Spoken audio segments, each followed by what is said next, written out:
le podcast de François René. Cette émission vous est présentée par le Voyagiste de Québec et Voyage USA.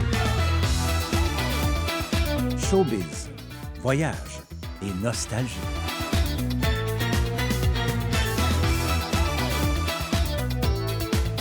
De Québec, de Floride ou d'ailleurs dans le monde, voici François René.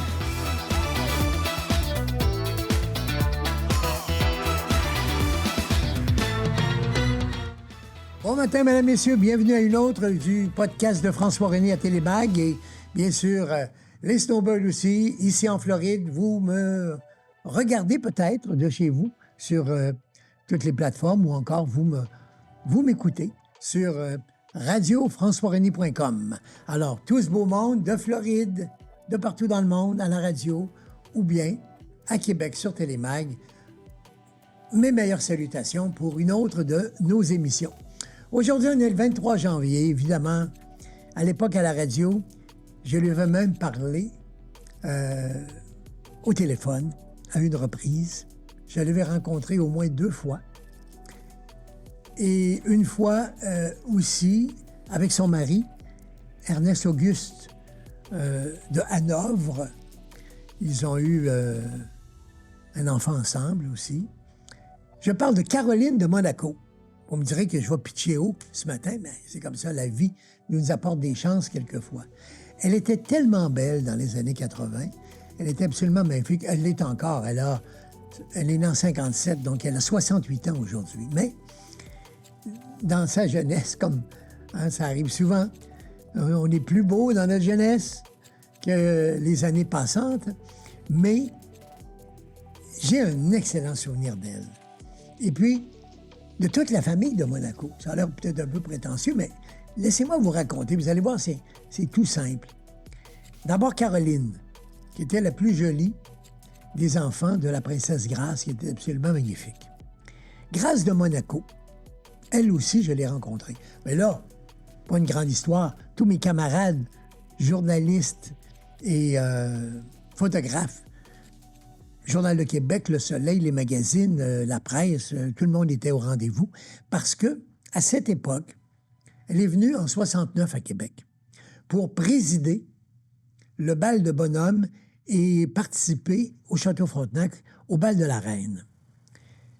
Alors, elle était une amie d'enfance, Madame Grace Kelly, cette grande actrice d'Hollywood. Elle était une amie d'enfance de Mary Lamontagne, qui était une Américaine mariée à M. Gilles Lamontagne, notre maire de Québec, pendant bien des années. Et le président du Carnaval avait dit à l'époque à M. Lamontagne, « Pensez-vous qu'avec votre épouse, vous pourriez convaincre la princesse Grace de Monaco, ce serait pour nous de la publicité et vraiment une gloire internationale de recevoir la princesse Grace. » Alors, je ne vous raconte pas comment tout s'est passé, mais ça a marché. Et la princesse Grace de Monaco s'est emmenée pour 4-5 jours au Carnaval de Québec en 69. Donc, c'est là que je l'ai vue, comme plusieurs de mes camarades, comme bien des Québécois aussi, qui s'étaient pressés tout autour du Château Frontenac pour voir la belle dame de Monaco rentrer chez nous. Et on l'avait même emmenée chez Tipper, vous imaginez, de son beau palais princier de Monaco. On l'avait descendu dans le sous-sol, prendre les petits caribous, chez Lionel Fauché, notre tipeur national du Carnaval. Et elle avait adoré l'expérience. J'étais là, encore une fois, présent, lorsqu'elle est allée chez Tipper. Et elle lui a dit, « Vous m'avez invité ici, je suis tellement content d'être venu, je veux vous inviter chez moi, à Monaco, dans le palais princier. » Elle ne l'a pas rajouté, mais c'est ce que ça voulait dire. Eh bien, croyez-le ou non, Lionel Fauché, Tipper, est parti avec son épouse, M. Lamontagne et sa femme aussi, Mary, l'amie de Grace Kelly, et tous les 4 ont été reçus au palais princier de Monaco pour un grand souper. Quand même quelque chose. Et puis, lorsque je suis allé à un festival de Cannes, ce soir-là, elle est venue chanter Ouragan.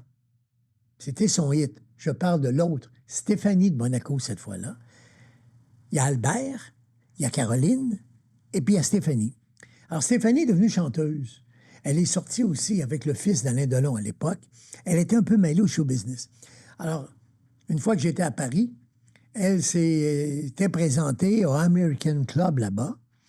Et j'avais un ami journaliste qui m'avait donné l'occasion de l'accompagner pour assister justement à cette présentation, cette petite prestation de quelques chansons de Caroline, non de Caroline, mais de Stéphanie de Monaco, qui avait quand même vendu 4 millions de disques avec Ouragan à l'époque, en 86. Et puis, quand est arrivé les Jeux olympiques, il est venu à Québec, le grand frère, celui qui est maintenant le prince de Monaco, Albert. Il est venu parce qu'il faisait partie de l'équipe du choix des villes hôtesses pour les Jeux olympiques d'hiver. Et Québec a été, au début de l'année 2000, vraiment très populaire, presque obtenu les Jeux. Malheureusement, c'est Salt Lake City, on a perdu la dernière manche. Mais lui, au nom des Jeux olympiques et du comité, il était venu quelques fois à Québec. Et une de ces fois, on l'a rencontré, les gens de la presse. Donc, finalement, j'ai pu voir à quelques reprises dans ma vie Albert de Monaco, Caroline et Stéphanie, ainsi que la maman, Grace Kelly. Il n'y a que le père, finalement, le prince que je n'ai jamais rencontré. Mais Grace Kelly, c'était une femme de cinéma, femme de show business, et elle a été l'idole des femmes de sa génération. On voulait toutes les femmes voulaient être coiffées comme elle. Elle portait un Patty Page qui appelait, là, petit rouleau en bas des cheveux. Elle jouait dans Hitchcock également. Elle a joué avec High Society, avec Frank Sinatra et Bing Crosby, si ma mémoire est bonne. Alors, elle était vedette. Et c'est avec Hitchcock, pour tourner avec Cary Grant, un film sur la Côte d'Azur. Et c'était un film à la Hitchcock, évidemment, beaucoup de tension. C'était un thriller, un film mort au collet, ça s'est appelé en français. Et c'est tourné sur la Côte d'Azur. Et à Monaco en particulier. Et puis le prince Régnier, sachant que Hitchcock et sa bande de comédiens tournaient à Monaco sur la Côte d'Azur, il les avait invités à une grande soirée en 1955 au Palais. Et ce soir-là, il a rencontré Grace Kelly. Il est tombé, coup de foudre, follement amoureux d'elle. Et il lui a déclaré son amour. Il est allé la voir à Philadelphie. Et un conte de fées, la petite actrice de Hollywood, née d'une famille toute simple à Philadelphie, va devenir la princesse Grâce de Monaco 1 an après le tournage et la rencontre au palais du prince de Monaco. Elle va le marier le 19 avril 1956, quand on visite la basilique où elle est maintenant enterrée avec lui, parce qu'elle est morte depuis dans un accident tragique le 14 septembre 1983, on s'en souvient tous. Elle est depuis, donc elle repose en paix dans la cathédrale de Monaco. Et quand moi je vais avec mes voyageurs, bien sûr, on veut voir la piste de la F1 avec tous les succès d'Enzo Ferrari et des autres. Ça demeure la plus belle piste, la plus particulière et la plus unique, celle de Monaco. Mais aussi, surtout les dames, veulent se recueillir sur le tombeau de Grace. Et on se présente à la cathédrale et on voit ça là-bas. Donc moi, je suis allé une multitude de fois au casino et au palais princier. Je vous dirais, j'ai fait au moins une trentaine de visites, peut-être plus, de Monaco. Alors, c'est quand même quelque chose à me rappeler. Et la chance d'avoir rencontré chacune des femmes de Monaco et même du prince Albert. Alors, tout ça pour vous dire que c'est sa fête aujourd'hui, mais la porte était toute grande ouverte pour vous raconter cette anecdote. Quelques petites choses également que vous devriez savoir. C'est un 23 janvier également. C'était en 1999 que la Ligue nationale, grâce à Ronald Corey, qui a aidé beaucoup dans le dossier, Bettman annonçait qu'il y aurait maintenant un nouveau trophée dans la Ligue nationale, le trophée Maurice Richard, qui serait décerné, ça l'est toujours, au meilleur buteur. Pas le meilleur compteur, le meilleur buteur, c'est-à-dire celui qui a le plus de francs-buts comptés. Alors, c'est le trophée qui est offert dans la Ligue nationale depuis 1999. En 2006, les élections sont gagnées par Stephen Harper, les conservateurs. Une journée comme aujourd'hui, c'est Trudeau qui disait tout le temps, Justin, il ne peut pas faire d'élection en hiver. Ben, c'est drôle, là. M. Harper a gagné un 23 janvier en plein hiver. C'était en 2006.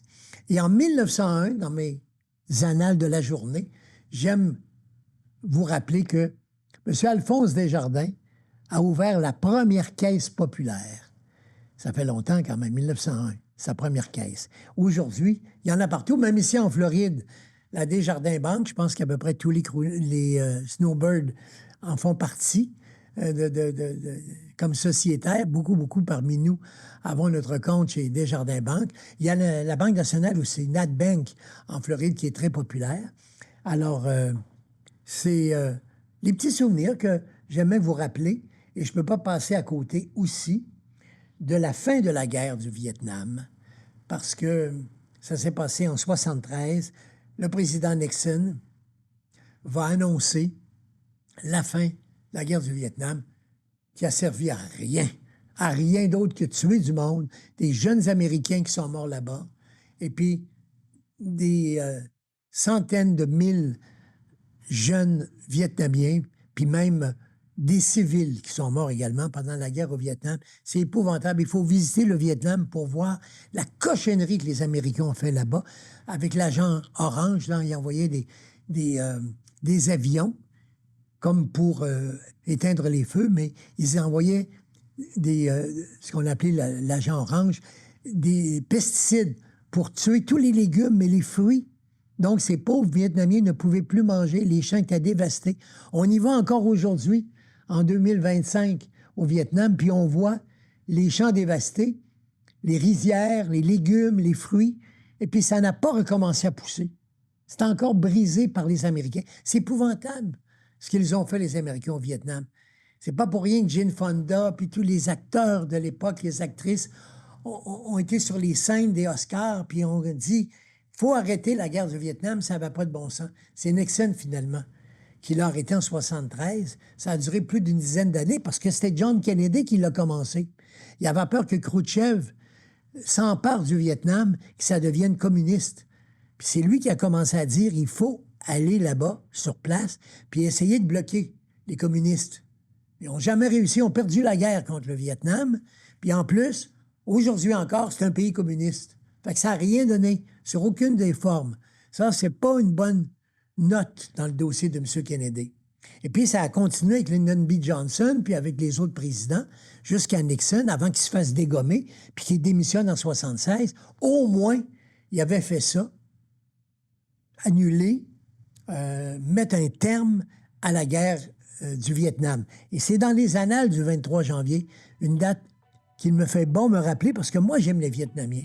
Un des peuples les plus accueillants du monde. J'aime aller au Vietnam. Je suis allé avec des groupes, je dirais, une trentaine d'années. Et c'est une date importante quand, enfin, les Américains, perdant la guerre, ont décidé de rapatrier tous leurs hommes ici.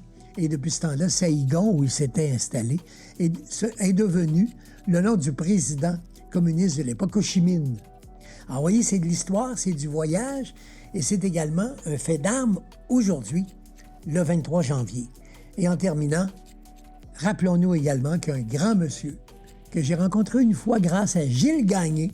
Gilles Gagné, c'est un couturier, un designer, un chroniqueur de mode à Montréal. Il était fou comme balai. Mais c'était mon ami. Moi, je l'aimais beaucoup. Gilles a participé à beaucoup de mes émissions de télévision. Et lui avait été dans sa jeunesse très, très proche, pour ne pas dire l'amant de Dali. Et quand il est mort, M. Dali, il est allé à ses funérailles. Et un jour à Paris, par hasard, on est là en même temps. Et il y a une grande exposition de Dali. Et Gilles Gagné m'appelle, il m'a dit « J'ai entendu dire que tu étais à Paris. » Et j'ai dit « Oui, absolument, je suis venu pour une série d'entrevues. » C'était l'époque glorieuse de Rock Voisine, dans les années 95. Alors il dit « Il y a une exposition et Salvatore sera là. » Alors, tu comprends que je me suis bien mis cute, puis je suis parti tout de suite pour la salle d'exposition. Gilles m'attendait et j'ai pu serrer la main à Salvatore Dali. Des beaux souvenirs pour moi. Le 23 janvier, quand même un petit peu péteux, hein? Un petit peu frais de vous raconter ça. Les filles de Monaco et Salvatore Dali. Ben, c'est comme ça. C'est vrai que je les ai rencontrés et c'est vrai que je peux m'en vanter à la télévision aujourd'hui. On va faire une pause là-dessus, mesdames, messieurs.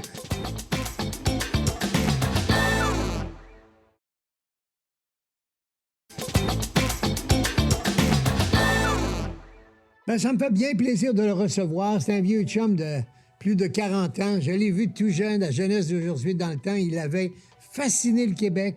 Il chante, il danse. Il danse de façon extraordinaire.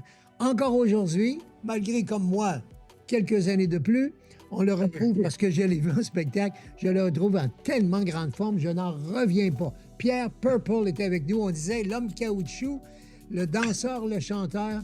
Un gars comme ça aux États-Unis, ce serait une superstar parce qu'il fait tout. C'est un entertainer en plus.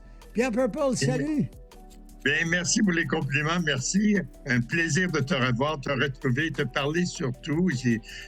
Comme je te disais hier, on parle de moi, tu as parlé de moi à l'introduction, mais j'ai été très impressionné de ton site web. C'est bravo que tu as fait le tour de tous ces beaux pays-là pour apprendre et te tremper dans la culture, la littérature de ces pays-là et en savoir comment en parler à tes auditeurs. Bravo. Ah, ben merci, des compliments à ton tour, parce que c'est sûr que c'était ma nouvelle passion, les voyages que je fais depuis tant d'années avec des groupes accompagnés. Mais cette année, je suis revenu à mes premiers amours, puisque je suis de retour à la radio et à la télévision, mais de Floride. Et j'étais sûr qu'en arrivant, Pierre Purple serait là avec nous en studio, mais cette année, tu viens un peu plus tard que d'habitude, comme snowboard. J'arrive en janvier, février, mars, juste après les fêtes, parce que pour les fêtes, j'aime ça passer les fêtes en famille et des amis. C'est la nostalgie de voir l'arbre de Noël, les retrouvailles familiales, la tourtière, et la dinde et tout ça. On aime ça, ce feeling-là.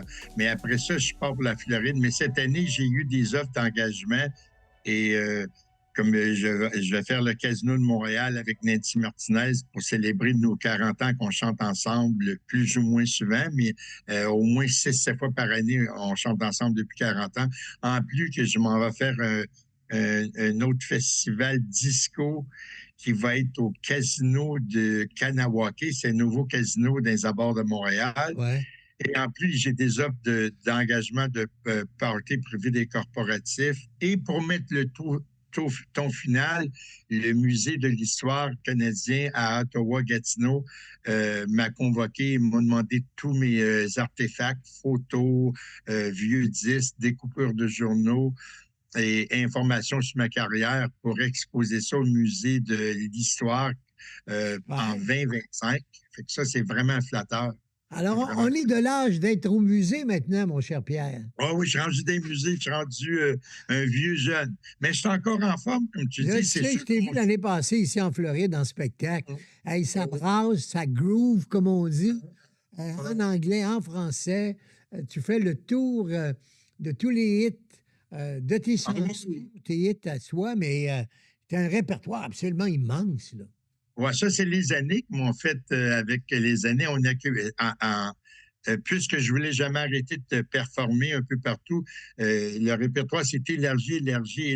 Fait que ça me permet de prendre des engagements qui sont un peu générationnels de publics différents. Fait que c'est une force qui m'a gardé à être occupé et être en demande. Même les agents me disent, envoie Purple là, il fait celle-là, envoie Purple là, il fait celle-là. Fait que j'ai appris le répertoire des années 60, 70, 80, 90, 2000, même Bruno Mars. Fait que c'est une chose. Je le faisais pas aussi pour travailler, je le faisais parce que quand j'avais été chanter à Las Vegas, on me gardait à Las Vegas, puis je disais au producteur à Las Vegas, pourquoi vous me gardez ici à Las Vegas? C'est plein de chanteurs qui sont meilleurs que moi, puis tout ça. Mais l'agent me l'a dit, il dit, la plupart des chanteurs américains sont bons, mais ils ont tous un créneau. Un chanteur country ne fera pas du rock, un chanteur rock ne fera pas du country, il ne fera pas du crooner. Fait que quand je suis arrivé à Las Vegas, j'ai commencé à chanter dans un petit cabaret. Puis c'est sûr, je voyais le public. En regardant le public, je m'adapte. Puis je faisais des chansons crooner parce que c'était le début de la soirée. Jean-Frank Sinatra, Lisa Minnelli, Barbra Streisand. Et quand la soirée avançait, je faisais du disco et du dance music. À un moment donné, il y a des rockers qui ont rentré. Je les ai vus habillés plus lousses que les autres. Et j'ai commencé à faire des chansons rock des années 70-80. C'est le secret que les agents m'ont gardé parce que là-bas, les chanteurs font un style dans les bars ou dans des spectacles. Mais lui, j'explique qu'au Québec, pas mal, tous les chanteurs, on s'adapte à faire tous les styles pour justement on est dans l'ancrage de la France, les États-Unis et le Québec dans la musique. Et on est porté à aimer tous ces styles de musique-là, que ce soit Harmonium, Beau Dommage, Gilbert Bécaud, Charles Aznavour, autant qu'on va aimer les Doobie Brothers, The Eagles, les Beatles, Frank Sinatra. Fait qu'on est habitué à aimer tous les genres de musique. C'est une force que j'ai eue pour avoir demeuré à Las Vegas pour travailler. Ben oui, être versatile musicalement. C'est important que tu en parles, Pierre, parce que moi, je t'ai suivi beaucoup, tu le sais. Je sais tout ce que tu as fait, autant aux États-Unis qu'au Québec. Et je trouve que tu es un artiste qui n'a pas eu la publicité, qui n'a pas eu l'appui de la presse artistique pour ce que tu as réalisé. Comme tournée aux États-Unis, comme spectacle, partout où tu as chanté. On n'en parle pas. Mais moi, je sais comment tu as travaillé fort partout aux États aussi. Ah oui, c'est ça. Mais le problème qui arrive, c'est très simple à voir. Au Québec, on est culturel français. C'est très normal. Aussitôt que tu dépasses d'abord que tu as un style international, si tu n'as pas un gros succès comme Céline Dion, tu passes dans l'ombre. Oui. Exemple, je vais donner un exemple flagrant. Marie-Christine Despaix, c'est une très bonne chanteuse. Elle a fait un album, même avec Stevie Wonder, qui n'a pas passé aux États-Unis, mais est très, très bonne. Puis qu'est-ce qu'elle est présentement? Elle choriste à l'émission La Messe à soir ou quelque chose de même. Oui, avec Bégin, là. Oui, avec Bégin. Messe, oui. Ben, elle pourrait être plus que ça, mais quand tu as un style américain au Québec, si tu n'as pas passé... C'est plus difficile. Tu chantes en anglais spécialement. Oui, mais tu travailles, par exemple, je t'en demande partout parce que ceux qui m'engagent le savent, c'est ça. L'affaire, mais pour avoir les publicités comme les artistes, comme exemple Mario Pelcha, etc., il faudrait que je refasse vraiment des disques français comme avant, puis être sur la sellette. Mais si tu fais un disque en anglais qui ne passe pas aux États-Unis, comme Céline Dion l'a passé aux États-Unis, c'est sûr que là, il est international. Mais si tu n'as pas eu le hit anglais international, puis tu es bon en anglais, puis tu es bon à être versatile autant en français qu'en anglais, au Québec, tu vas travailler, tu es en demande parce que les agents savent qu'est-ce que je délivre par l'expérience, tout ça. Mais pour passer à la télé, souvent, comme qu'on faisait à l'époque du disco et l'époque de Jeunesse aujourd'hui, c'est un peu plus dur. Surtout depuis à l'époque du disco, on a eu la chance et l'occasion, les chanteurs français, québécois, de faire des disques anglais pour passer à l'international. Mais le disco, c'était une période éphémère pour nous qui nous a ouvert un tremplin quand même.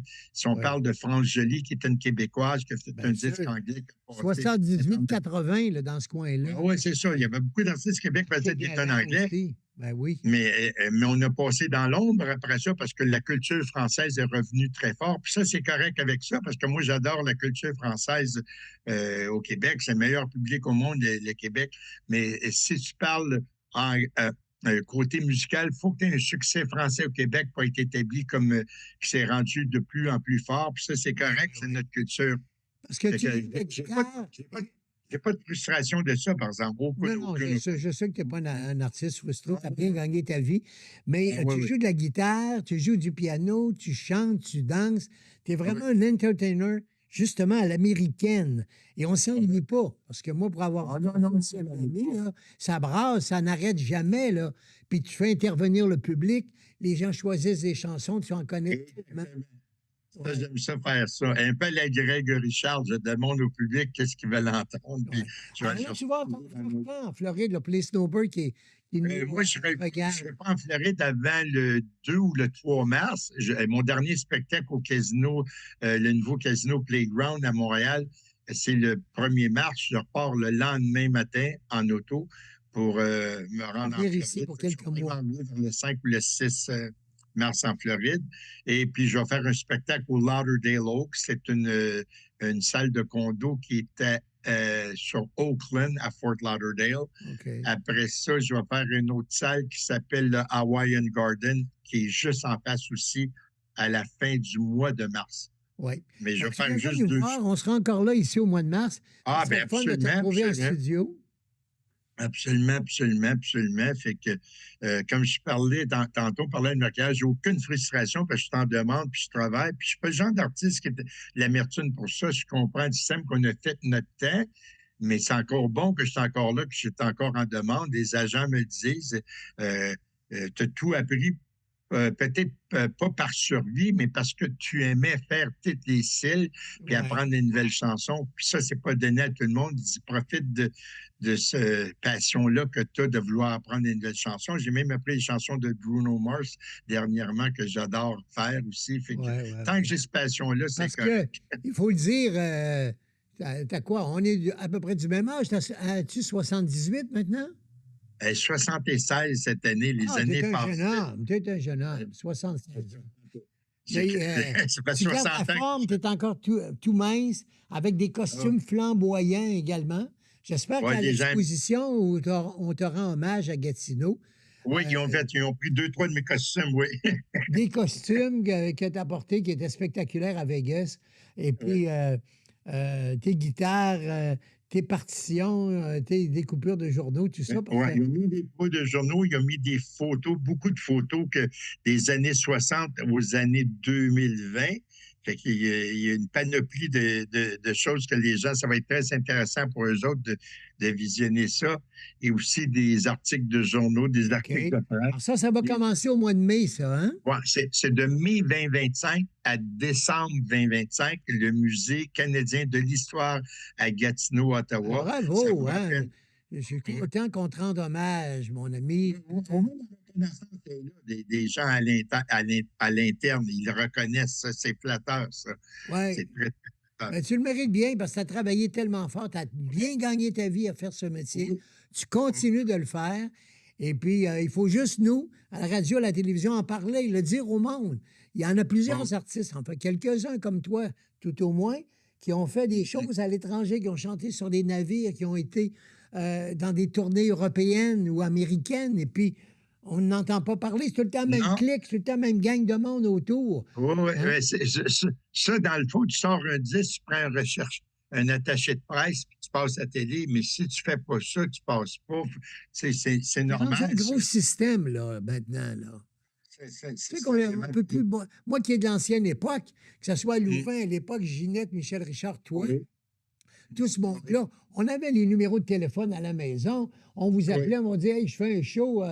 Je vais t'appeler demain matin chez vous, on était à la radio, à la télé ou quoi que ce soit. Aujourd'hui, mon ami, on n'est pas encore une vedette, on n'est pas connu. Ils ont un attaché de presse, eux-là, une relationniste, ils ont un Ouais. gérant, ils ont un producteur. On doit parler à 4 personnes pour un à peu près inconnu du public. C'est la grosse Oui, exactement. machine autour des vedettes. Oui, mais le système a changé, point de vue ouvrage. Parce que je vais dire une anecdote.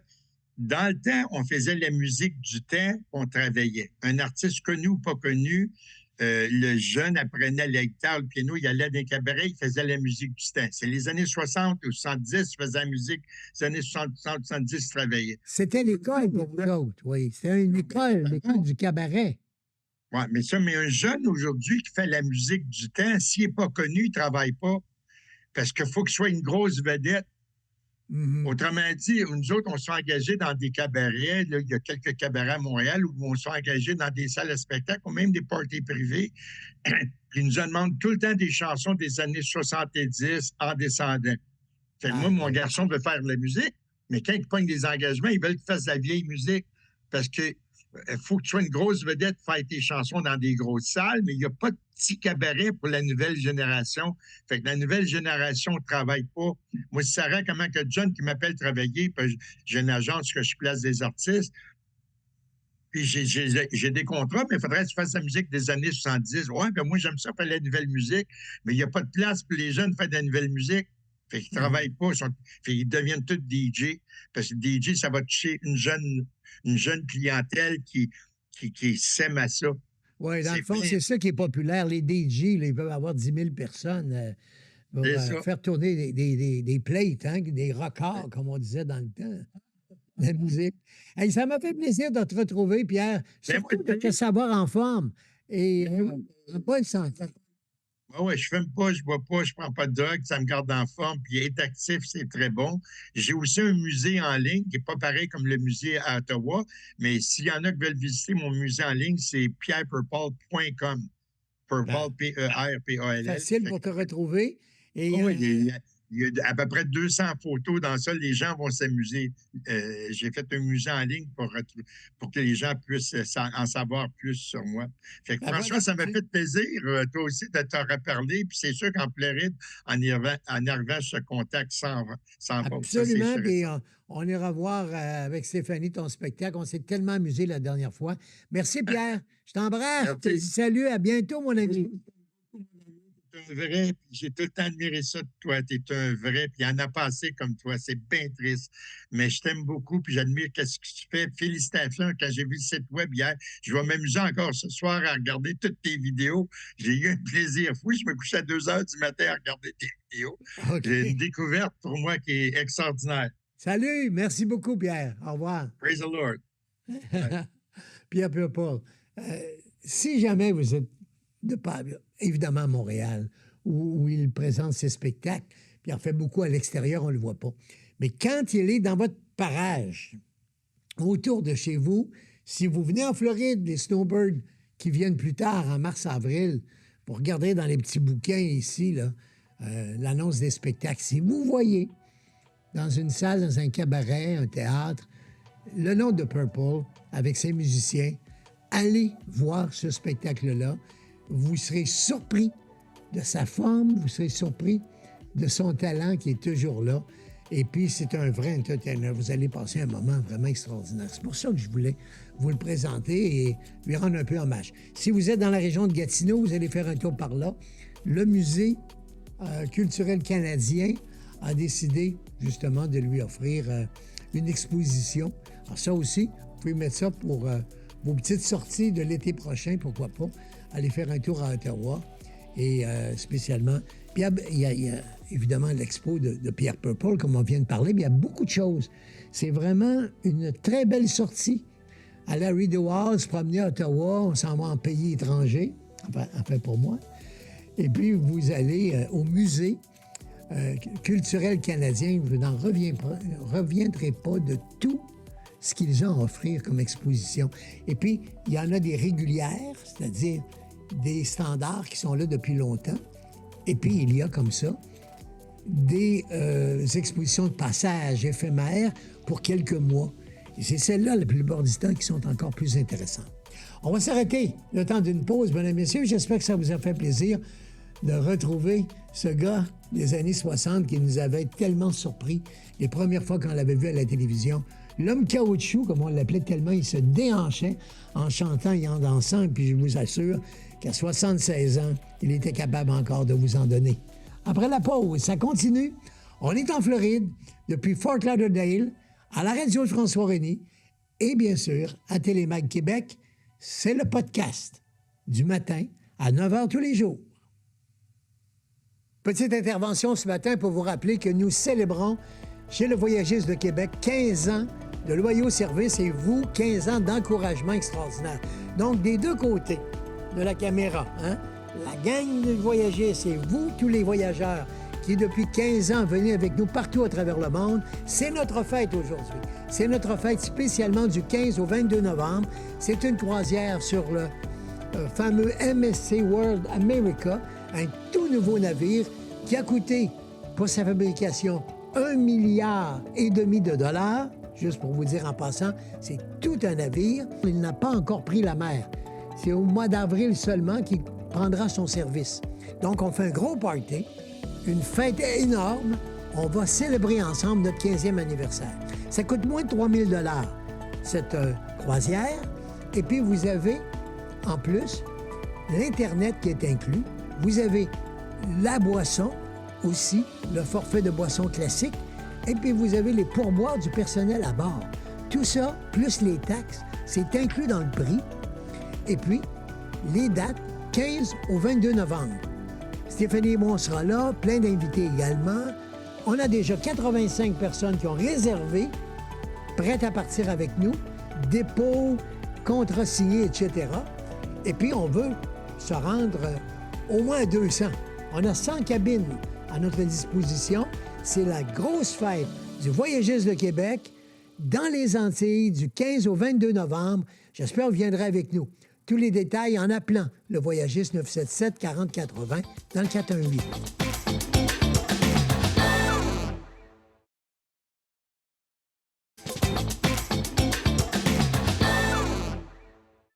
Il y a des humoristes qui sont devenus acteurs. Il y a des acteurs qui essaient, comme notre ami Lécuyer, de devenir humoriste.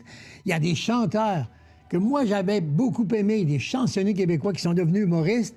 Il y a de tout dans notre métier. Et c'est le cas de François Léveillé, mon prochain invité, qui est un chum de Québec en plus, que j'avais connu presque étudiant, avec sa guitare, qui faisait des chansons merveilleuses, et puis qui est devenu humoriste connu et célèbre, qui a bien gagné sa vie, qui a fait des tournées partout à travers le Québec. Et c'est un amoureux de la Floride. Et il n'est pas encore arrivé. Bien, je voulais déjà lui souhaiter bienvenue puis lui dire que nous l'attendions. François Léveillé, salut! Salut! C'est une belle présentation quand même. Ben, mais ça, c'est un beau résumé. Un beau résumé de carrière. C'est vrai qu'on s'est connus. J'étais étudiant à l'Université Laval. Ah, tu vois, je me souvenais de ça. Moi, j'étais déjà à la radio. Oui, mais tu es déjà venu aussi. Sur mon plateau, enfin à la radio avec ta guitare, puis tu me faisais des chansons. Tu as eu une belle carrière. D'abord, parlons de ça, parce que je veux que les gens se souviennent que tu as été un bon auteur-compositeur, François. Tu as fait des belles tunes. Tu as écrit des belles choses. J'ai jamais arrêté d'en faire. Hein. Ce que j'ai fait, même quand j'ai fait ma carrière d'humoriste, j'ai continué à faire des albums. J'en ai fait 6 en tout. Puis j'ai arrêté d'en faire. Je devais en faire un dernier, mais avec l'industrie du disque qui a changé, puis avec... on est rendu maintenant, il n'y a plus de CD, il n'y a plus de... Je comprends plus trop comment ça fonctionne. Fait que j'ai décidé d'arrêter, tout simplement parce que je laisse ça à des plus jeunes qui maîtrisent plus la façon de fonctionner. Ouais. Mais j'ai jamais arrêté de faire de la musique. J'ai un studio d'enregistrement chez nous, puis ça a toujours fait partie. Même dans mes spectacles, j'ai toujours intégré des chansons qui fermaient les monologues ou qui les ouvraient, là. Ouais. Mais ça a toujours été important dans ma vie, la musique. Ouais. De toute façon, tu as fait des chansons humoristiques aussi, même de l'époque dont je parle au tout début de ta carrière. Tu avais plusieurs chansons engagées, mais tu avais toujours, un peu comme Linda Lemay, tu avais ce style d'être capable de nous faire rire à travers tes chansons. C'est peut-être ça le déclic qui a fait que tu es devenu humoriste, mais je ne me souviens pas de ça. Bien, c'est un peu ça, parce que je faisais des monologues, moi, avant mes chansons, souvent, surtout les chansons humoristiques. Je faisais des monologues, puis je chantais des chansons, puis de temps en temps, j'intégrais... c'était comme tu dis, je faisais de la chanson engagée, à caractère social, puis je faisais aussi de la chanson un petit peu sarcastique. Ce qui fait que quand j'ai décidé de faire de l'humour, j'étais en pays de connaissance quand même. Il a fallu que je m'adapte un petit peu parce que le stand-up comique, c'était un petit peu différent de ce que je faisais. Moi, j'étais plus un conteur, un peu comme Fred Pellerin ou comme Simon Leblanc ou Michel Barrette. Barrette, oui. Puis j'ai intégré du stand-up, puis tranquillement, pas vite, j'ai pris goût à faire des personnages, puis c'est là qui sont nés mes personnages de Bob Cachetot, du directeur d'école. Ouais. Fait que j'ai fait ça pendant un bout de temps, puis je suis revenu au stand-up pur, sans personnage, parce que c'était trop compliqué avec la musique. Mes derniers spectacles, c'était en humour puis en chanson. Et puis, ça me permettait d'être sur scène tout le temps, au lieu de sortir en coulisses, changer de costume, puis revenir. Puis, un peu comme Jean-Michel, dans le fond, il a réalisé que l'essence même du personnage, c'est pas nécessairement dans le costume, c'est dans le jeu, tu sais. Ah oui. Fait que je suis revenu tout simplement à mon point de départ, c'est-à-dire à une guitare dans le cou, puis faire des monologues puis des chansons. Ouais, fait que j'ai terminé ma carrière un peu comme ça. Ouais. Je dis que j'ai terminé parce que j'ai fait mon dernier spectacle à Québec, à la petite salle La Chapelle de Vanier. Oui. J'ai annoncé que j'arrêtais de faire de la tournée parce que je trouve ça un petit peu trop dur de partir aux quatre coins de la province, puis même aux quatre coins du Canada, là. Ouais. Faire des spectacles, je trouve ça raide un peu. Ben, je suis rendu à 72, fait que oui, je sais. De me payer du bon temps puis de profiter du fait que je suis grand-père maintenant. Je m'occupe de mes 2 petits-enfants. Ouais. Et puis on voyage, ma blonde puis moi, on est encore ensemble depuis 50 ans. Ouais. Alors on profite de la vie. Ben, tu voyages, tu viens en Floride tous les hivers, là, tu vas t'en venir bientôt pour plusieurs mois. T'as pas arrêté, cependant, à faire le métier? Parce que Non. on te voit dans des spectacles où tu participes encore sans faire la grande tournée dont tu parlais, mais tu es toujours artiste humoriste. Oui, mais en plus, j'ai toujours été multidisciplinaire. Tu sais, j'ai joué dans des séries. L'an dernier, j'ai joué dans un long métrage. J'ai participé à la comédie musicale Waitress, où j'ai fait 51 représentations l'été dernier. Avec toute la gang, ça a été ma première expérience à vie dans une comédie musicale. J'ai adoré ça. J'ai adoré Marie-Ève Janvier, toute la gang. C'était une grosse famille. On a vraiment, vraiment, vraiment passé du bon temps ensemble. Vous avez eu On a du fait ça succès à Québec. aussi, hein? Ça a bien marché. Vous avez eu du succès. Écoute, on a vendu 60 quelques mille billets, ce qui est énorme pour une comédie musicale jouée en si Au peu Québec, de temps. oui. Et puis, on l'a fait à Montréal et à Québec, à la salle Albert-Rousseau. Puis, ça a été vraiment une expérience formidable. Et puis ça a été l'an dernier, plus les spectacles que je faisais. Fait que ça a été une grosse année l'an dernier. Là, cette année, je me suis donné pour défi d'écrire un roman policier. Je travaille là-dessus. Puis, bon. je me donne toutes sortes d'autres défis, des nouveaux défis, tu sais. Mais t'as vraiment touché à tout, là. On a parlé de tes débuts avec ta guitare quand tu commençais à faire des chansons. Toute ta carrière d'humoriste, tu as pu bien gagner ta vie, en profiter aujourd'hui. Puis tu vois, faire une comédie musicale, tu as fait du cinéma, long métrage, etc. Je pense que tu pensais pas faire tout ça au départ. Non, c'est arrivé par hasard. Ben, imagine, la comédie musicale, j'avais jamais fait ça, puis jamais j'aurais eu l'idée de me lancer là-dedans. C'est le festival de Juste pour rire qui m'a téléphoné puis qui m'a dit, écoute, on est à la recherche d'un personnage dans une comédie musicale, le personnage de Joe, qui est le propriétaire du restaurant. Et puis, ça nous prend un comédien qui chante, qui est capable de danser. Ça, c'était moins évident, mais c'était pas trop forçant. Fait que j'ai été capable de le faire. Mais je suis allé rencontrer. Puis en plus, ce qui était formidable de ce projet-là, c'est que c'était vraiment un projet qui partait de Broadway. Et tous les décors, c'était exactement les mêmes qui partaient de Broadway et qui s'en venaient à Montréal. La metteur en scène, c'était la metteur en scène new-yorkaise. Américaine, avec la chef d'orchestre américaine, avec les techniciens. Ils sont venus, toute la gang, ils sont venus coacher toute l'équipe du Québec. Et pendant 6 semaines, on a monté le spectacle. Il y avait Joël Legendre qui était co-metteur en scène là-dessus. Et puis, lui, il traduisait un petit peu parce que je suis bilingue, mais je comprends pas tout le temps ce qu'on me dit. Oui. Et puis, fait que la metteur en scène, des fois, elle nous donnait des conseils. Quand on comprenait pas, on demandait à Joël de nous traduire ça. Mais ça a été une expérience le fun. J'imagine. Tu sais, c'est vraiment Broadway qui est là et qui te montre vraiment à jouer dans une comédie musicale. Et puis, j'ai appris par la suite que c'est eux qui m'avaient choisi parce que Juste pour rire faisait une première sélection et il fallait que ce soit accepté par la gang de New York. Alors, quand j'ai su que c'était la metteur en scène de New York qui avait accepté de me prendre, j'étais particulièrement fier. Ah oui? Ma blonde, ça y est, on part en neuf, on s'installe à New York. Eh ben, pourquoi pas? C'était pas le cas, là, mais j'étais particulièrement content de ça parce que c'est bon. c'était nouveau. Tu parles que tu travailles sur un nouveau projet à écrire un roman. Là, on te retrouve un petit peu dans ton coin secret, là, la gentillesse de nous recevoir pour l'entrevue, mais on voit plein de livres derrière. J'imagine que c'est ton petit coin de travail chez toi, ça. Oui, c'est mon petit coin de travail. J'ai mes guitares, j'ai mon petit studio, j'ai mes affaires ici. Puis c'est ici que je me réfugie à tous les jours pour travailler, pour écrire mes affaires.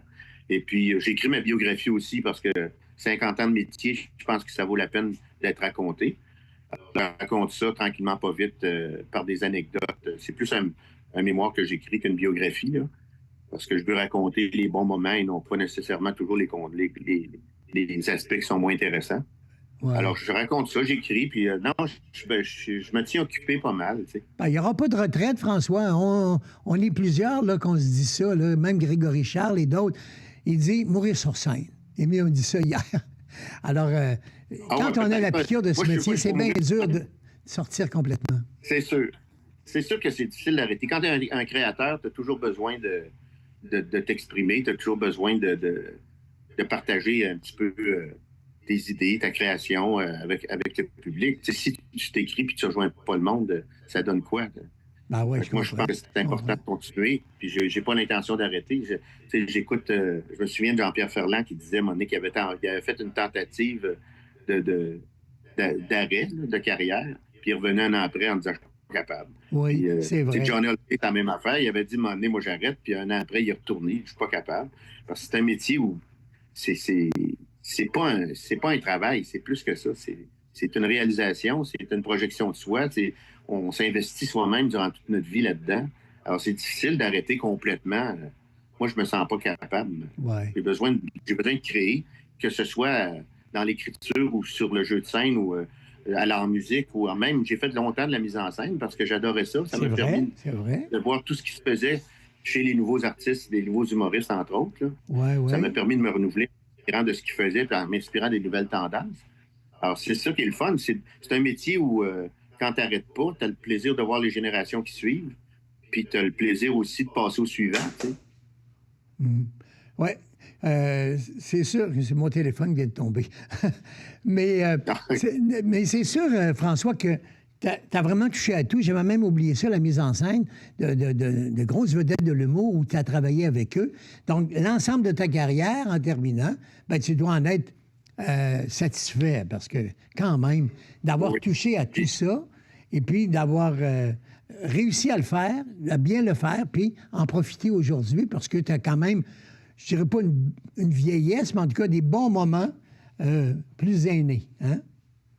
J'ai la satisfaction du devoir accompli, ça c'est sûr, mais j'ai en même temps l'énergie pour continuer à travailler puis continuer à me payer du bon temps aussi. Là. Puis tu as toujours été un gars de famille, c'était important pour toi. Oui. Puis là, tes grands-parents, puis grands-papas maintenant, alors c'est une raison de plus de vivre longtemps en santé.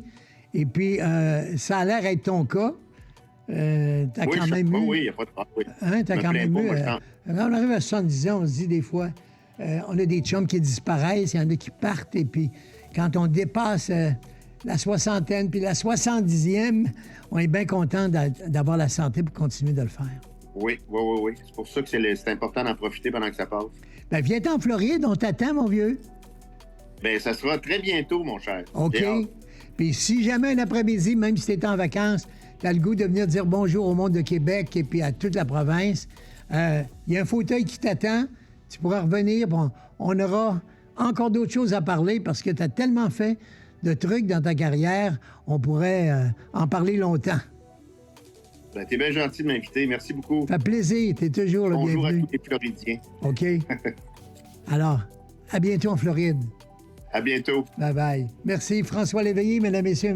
Chum, ça fait 40 ans que je le connais, François. Ça a toujours été un gars agréable à accompagner. Et puis, je vais vous dire une confidence. C'est l'un des artistes aimés des autres beaucoup. Très souvent, des autres humoristes, j'ai eu d'excellents commentaires sur François. Il avait travaillé avec lui, il l'avait rencontré, il a fait de la mise en scène. C'est un bonhomme aimé de tous dans le métier. C'est pour ça que je tenais, dans nos premières émissions, à le saluer, puis j'ai un petit faible toujours pour les artistes de Québec, comme vous savez. On fait la pause là-dessus, mesdames et messieurs. Merci à François Léveillé d'avoir partagé ses souvenirs et ses projets avec nous ce matin.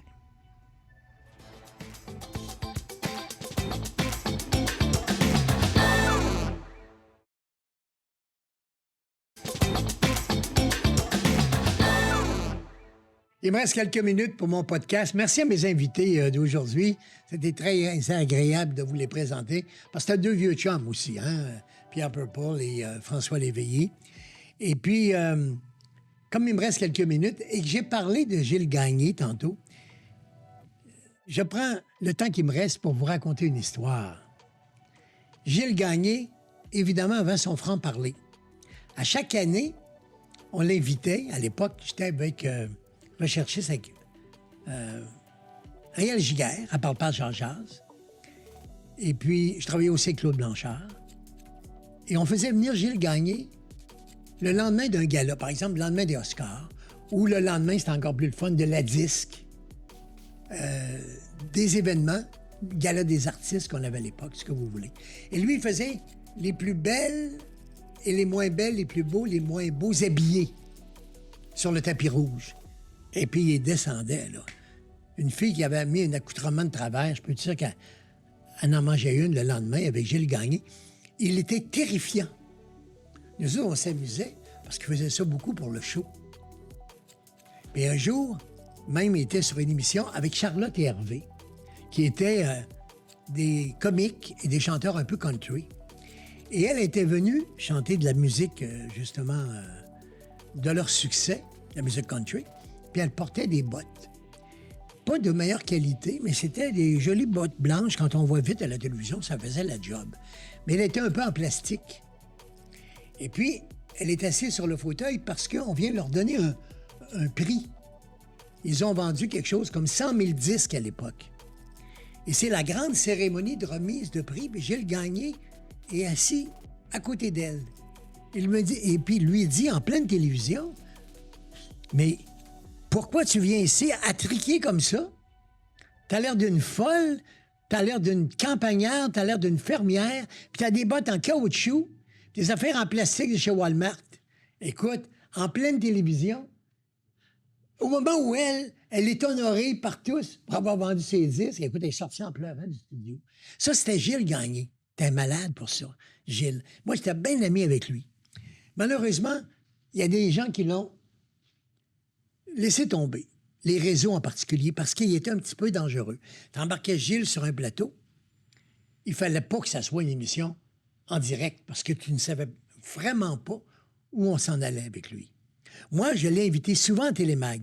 Quand je faisais les émissions Première Loge, il venait chaque semaine nous présenter une chronique de mode, même de gens bel et bien habillés à la télévision, toutes ces choses à lui, d'habitude. Alors donc, je le connaissais très bien.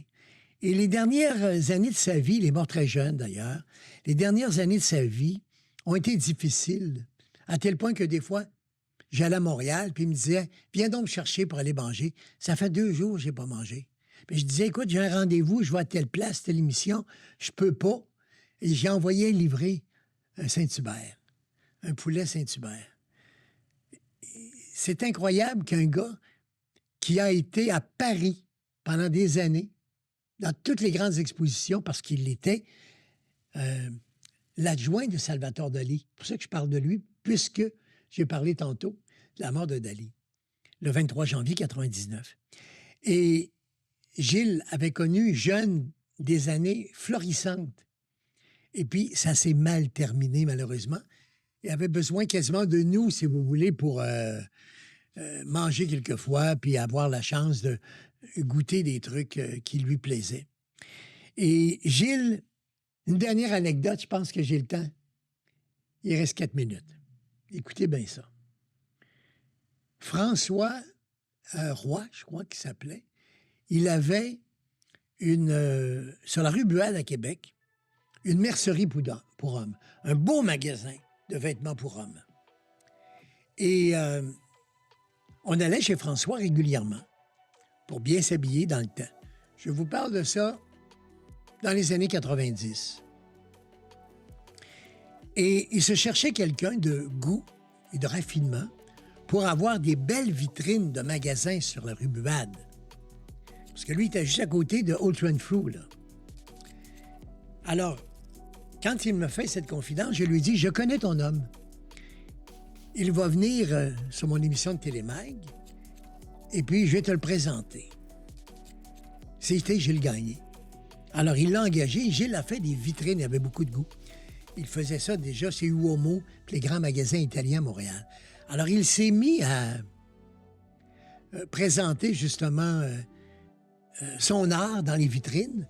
Il l'a fait tellement bien qu'il l'a engagé.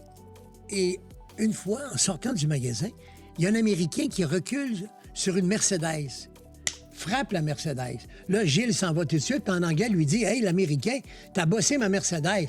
On va faire venir la police, puis t'es pas sorti du bois. Puis tu vois, la police à Québec sont sévères pour les Américains, tout ce que tu veux. » Mais là, l'Américain a tellement peur, il dit « Ça va coûter combien réparer ça? » Il dit « 500. » L'Américain a sorti 500 $. Il dit « S'il vous plaît, appelez pas la police, je vous donne 500 $, puis vous faire réparer votre Mercedes. » Ah ben la Mercedes, elle n'était pas à lui. C'était une Mercedes qui avait été frappée dans la rue, et Gilles a eu la rapidité de dire « L'Américain, il va payer pour. » Eh bien, voilà, une histoire invraisemblable, mais pourtant véridique. Gilles Gagné à Québec, 500 pièces pour une Mercedes qui ne lui appartenait pas. Salut tout le monde, j'ai dépassé mon temps, je vous retrouve demain.